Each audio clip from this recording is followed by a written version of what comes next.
Сәлеметсіздер ме, балалар? 9 сынып қазақ әдебиеті. Бүгінгі сабағымыздың тақырыбы мәңгілік ел, мәңгілік мұрат бөлімінен Несіпбек Айтұлының Бәйтерек поэмасы. 3 сабақ. Балалар, осы сабақта қол жеткізетін оқу мақсатына назар аударамыз. Шығармадағы әдеби тілді құбылту мен айшықтаудың түрлерін талдай отырып, автор стиліне баға беру. Ендігі кезекте бүгінгі сабақтың оқу мақсатына негізделген бағалау критерийімен таныс болайық. Несіпбек Айтұлының Бәйтерек поэмасындағы әдеби тілді құбылту мен айшықтаудың түрлерін талдай отырып, автор стиліне баға береді. Балалар, алдымен талқылау сұрақтарымен жұмыс жасаймыз. Жаңа тақырыбымызды бұрынғы алған білімімізбен байланыстыра отырып, сұрақ-жауап әдісі бойынша сұрақтарға жауап қарастырып көрелік. Бірінші кезекте тапсырманың орындау қадамдарына назар аударамыз. Дескриптор: сұрақтарға дұрыс жауап бере аламын. Әдеби тіліміздегі құбылтуларға нені жатқызамыз? Жарайсыздар: метафора, метонимия, эпитет, символ.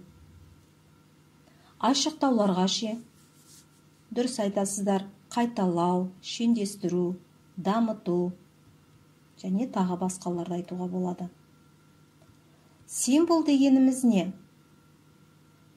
Символ дегеніміз бір нәрсені не құбылысты тура суреттемей, бұларға ұқсас басқа бір нәрсеге не құбылысқа құпия теліп, ойды да ашық айтпай, тартымды тұспалмен түсіндіру. Ендеше балалар, екінші тапсырмаға назар аударайық. Бұл тапсырманы орындау арқылы біз Несіпбек Айтұлының Бәйтерек поэмасындағы құбылту мен айшықтаудың түрлерін талдай отырып, автор стиліне баға беруге қол жеткізетін боламыз. Осы тапсырманы орындаудың нәтижеге жету қадамдарын былайша көрсетеміз. Дескриптор: поэмадағы құбылту мен айшықтау түрлерін ажыратамын. Поэмадағы құбылту мен айшықтаудың түрлерін талдай отырып, автор стиліне баға беремін. Олай болса, сөз маржаны кестесімен жұмыс жасайық. Талдау жасау үшін алдымен кестеде поэмадан үзінділер келтіреміз. Содан кейін құбылту мен айшықтау түрлерін ажыратып алып, іріктеп жазатын боламыз. Қандай мақсатқа жұмсалып тұрғанын анықтаймыз. Образ беруге ме, әлде сипаттауға ма, немесе эмоцияны білдіруге ме? Шығармадан үзінділер келтірейік.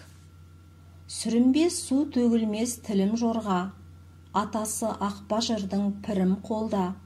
Өлеңнің ақтан ері арғы бабам, түсімде тәуелсіздік падишасы, ақ қағаз, алтын қалам берді маған. Тағдырдың тұмшалаған томағасы, атадан арыстан боп туған менен. Сарыарқа айқастардың сахнасы, саңқ етті Алатаудың мұзбалағы. Қыранды құс патшасы деп атайтын, қолыңда жүйрік қалам жарқылдаса, сөзіңді арманың не ел тыңдаса. Балалар, жұмысты аяқтаған болсаңыздар, дұрыс нұсқасымен салыстырып көріңіздер.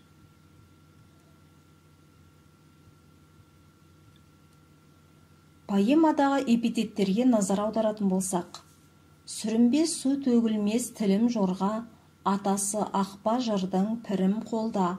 Ақ қағаз, алтын қалам берді маған. Қолыңда жүйрік қалам жарқылдаса, сөзіңді арманың не ел тыңдаса. Мәселен, шығармадағы алтын қалам, тәкәппар тау тіркестері қарапайым эпитеттерге жатады. Ал сүрінбес су төгілмес тілім жорға, жүйрік қалам жарқылдаса тіркестері күрделі эпитетке жатқызуға болады. Ақба жырдың атасы метафора болса, ақынның кеудемде көз кеудесіндегі көзі жай көз емес, қайнап жатқан көз деп келтіруге болады. Құбылып қылаң ұрып, арындап аса өзен тіркестері күрделі эпитеттерге жатқызамыз. Сондай-ақ поэмадағы метафораларға назар аударайық. Өлеңнің ақтан кері арғы бабам, түсімде тәуелсіздік падишасы, тағдырдың тұмшалаған томағасы. Атадан арыстан боп туған менен, саңқ етті алатаудың мұзбалағы, қыранды құс патшасы деп атайтын қатарларын алатын болсақ, өлеңнің ақтан кері, тәуелсіздік падишасы, арыстан сөздері метафора, яғни жай метафора болады, ал тұмшалаған томағасы күрделі метафораға жатқызамыз. Алғашқысы сипаттауға, соңғылары образдауға жұмсалған. Бұлар жалпы халықтық қолданыста кездеседі. Сонымен бірге поэмада теңеу өте ұтымды қолданылған.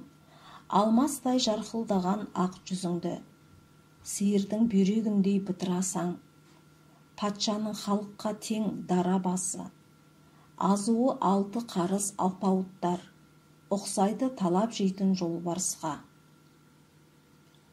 Мұндағы алмастай теңеуі тай жұрнағының жалғануымен жасалып тұрса, патшаның халыққа тең дара басы сөйлемінде тең сөзінің көмегімен, ал ұқсайды талап жейтін жолбарысқа сөйлемінде ұқсайды сөзінің көмегімен жасалған теңеулерді көреміз. Ал жарқылдаған ақ жүзіңді, асқар таудай тіркестері күрделі эпитетті теңеулерге жатады. Сиырдың бүйрегіндей бұл авторлық қолданыстағы теңеу. Метонимияны көретін болсақ, қиырды қыршындарың қалды қанша, жүздеген жуанды да жуасты да, қырағы көптің көзін байлай алмас, көтеріп сыйласқанын төбесіне, тулақта егескенін сілкілеген деген өлең жолдарын қарайтын болсақ, мұндағы жуанды да, жуасты да, сыйласқанын, егескенін сөздері бір-біріне мағынасы қарама-қарсы, яғни антонимдік мағынадағы метонимиялар. Алғашқы жуан әлді біздіңше қой аузынан шөп алмас қарапайым халықта, сыйласқаны жақсы көргені, егескені жек көргені ұғымын білдіріп тұр. Көп сөзі халық, ел сөзін алмастырып тұрған метонимиялар. Сондай-ақ ғалымдар пәлсапасы айдары бойынша сіздерге символ мен метафораның айырмашылығы жөнінде нұсқау берілді. Есте сақтап, назарға алыңыздар. Бұл сіздерге алдағы тәжірибелеріңізде символды метафорадан ажыратуға көмегін тигізеді. Балалар, келесі кезекте тест жұмысын орындаймыз. Бірінші сұрақта затты құбылысты атамай, салыстыру мен теңеулер негізінде сипаттайтын көркемдік тәсілді анықтайсыздар. Екінші сұрақта осы өлең жолдарында көріктеу құралының қай түрі кездесетінін табасыздар. Бүгіліп тізе бүкті белдескенің, өлгенің қайта туып жан дөшкенің, бұлқынған қасіретті қынабында, суырдың намысыңның нар кескенін. Келесі сұрақта мына өлең жолдарынан ұйқас түрін көрсетесіздер. Томирис еділ патша елтеріс хан, аңсаумен еркін өмір алпалысқан, жете алмай жер ұйыққа асан қайғы, желдіріп жел маясын жер тауысқан. Сабағымыздың соңында көп нүктенің орнына тиісті сөздерді қойып, рефлексиялық эссе сұрағына жауап бере отырып, сабақта туындаған ойларыңызды жазып шығыңыздар. Балалар, Несіпбек Айтұлының Бәйтерек поэмасы тақырыбы бойынша көркемдік ерекшелігіне талдау жасау аясында қосымша ресурстарға сілтеме ұсынылды. Біз осымен балалар Несіпбек Айтұлының Бәйтерек поэмасы тақырыбындағы сабағымызды аяқтаймыз. Қош, сау болыңыздар.